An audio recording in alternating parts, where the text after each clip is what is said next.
fellow manipulators of dead trees, and welcome to Hardwood Talk, where we like our wood hard and our entendres doubled. This is the show where we ask the tough questions and we expose the secrets that woodworkers do not want you to know. Tonight, Pallet Wood Mania on YouTube, a bunch of dodgy makers from around the world, and as usual, a fair sprinkling of defamation just for good measure. We've all seen the recent meteoric rise of the Mad Viking Jesper Makes, the crafty ingenuity of Morley Kurt, and of course the Danerator himself, Mr. Mark Daner. However, I have tracked down the one man who can prove that these men are frauds, duping their viewers into believing that they can make such amazing furniture from just wood they happen to find lying around in the street. So hang on to your hats, comment section conspiracy theorists, your moment of vindication has arrived. My guest tonight is James Fixit Fingers, or as he's more commonly known in the shadowy world of YouTube woodworking, the man who makes fake pallets. Welcome, James. G'day, Phil. I'd say thanks for having me, but I didn't get much choice in the matter now, did I? No, you did not. Anyway, tell me, how did you get into the fake pallet industry?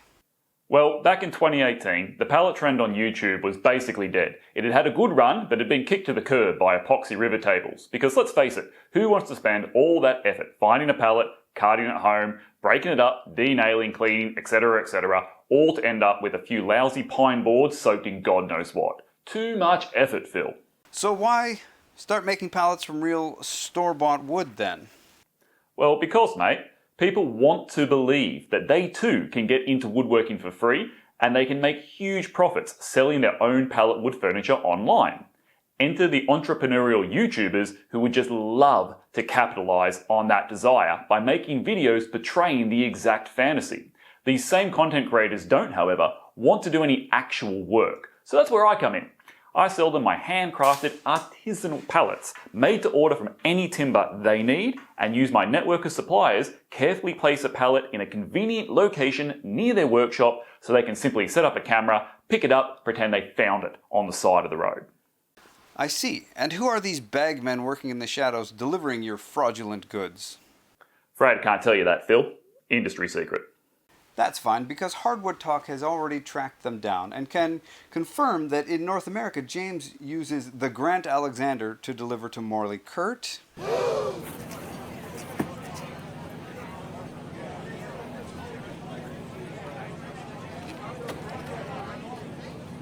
Ned's Woodwork in Queensland to deliver to Daner Made,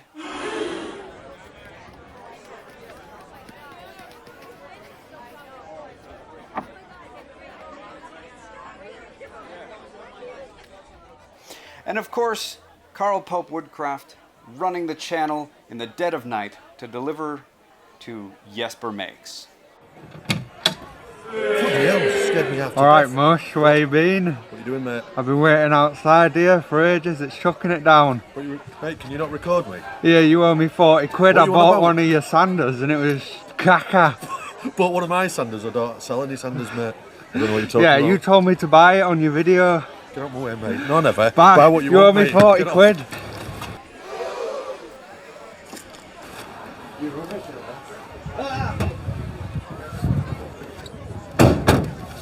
You didn't see that. Well, that's actually next week's footage. But anyway, none of them were available for comment. I can neither confirm nor deny. So James, why the charade? What's in it for you? Well, Phil, these woodworkers made me an offer I couldn't refuse. Money. Kangaroo skins, dollary dues. Have you seen what YouTube pays these days? I couldn't feed my guinea pigs off AdSense revenue. So, when I'm not making poorly conceived, badly scripted, and horrendously executed content with dodgy audio and worse lighting, I make the real cash selling the pallet wood dream to actually talented woodworking content creators. But don't they get called out for using fake pallets? That's the genius part. Of course they do.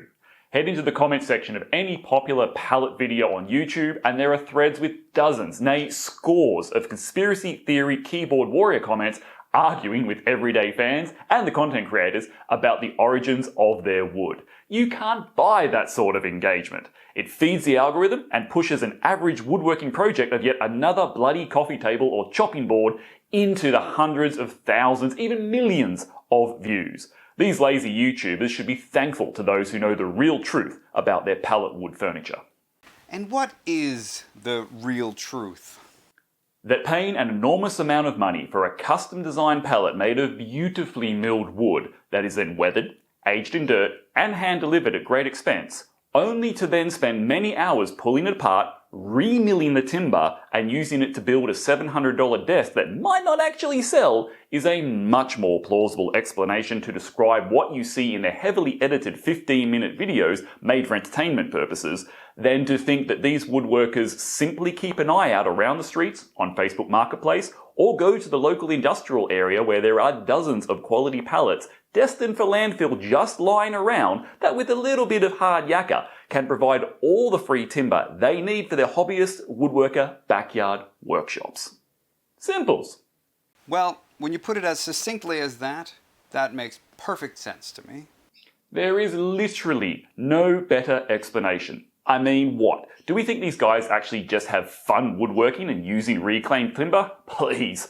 Next thing you'll be telling me the woodworking hobby that uses free wood is good for the environment and helps look after your mental health. Or that selling what you make is just a side hustle to help cover the costs of running what is an expensive shop. I see, and that's a ridiculous assumption, isn't it? So, how do you personally feel about having stolen this business idea from Bourbon Moth Woodworking, who did this exact same comedic skit 2 years ago, inarguably better? Who? Never heard of him. Okay, look. Jason's a great fella, but epoxy river pallets? Really? That's just ridiculous. Who's going to believe you found that in a dumpster? Plus, at $6,000, his bespoke pallets are grossly overpriced. For my artisanal pallets, I charge only about 4 times what you could buy the timber for at the shop. Much better value for these fake YouTube pallet woodworkers, wouldn't you say? Very true. And finally, what are your plans for Fixit Fingers fake pallets now that you've finally been exposed for the absolute fraud that you are?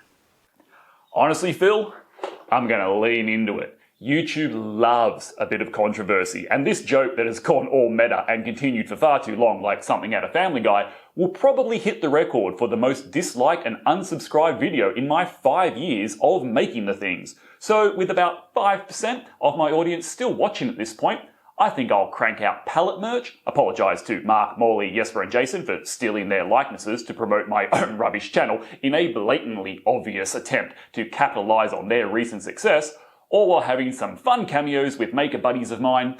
In fact, I think I'll start a podcast on the topic. Oh yeah? Any idea what it'll be called? Sure do. I'm going with Clamp, the creatively lying and making pallets podcast. Make sure you check it out. Might need a co-host. Wonder what Jess Rapfing's doing.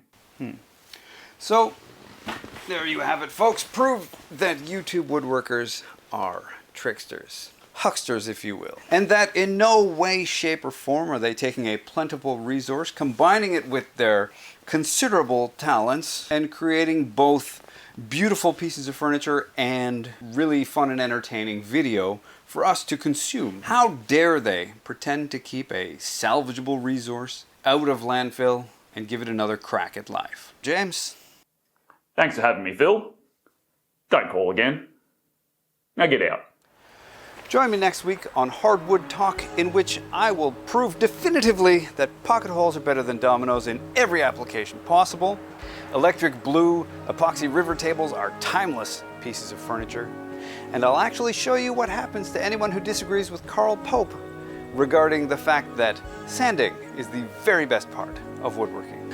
I'm Phil Schinbein. This has been Hardwood Talk. Thank you and good night.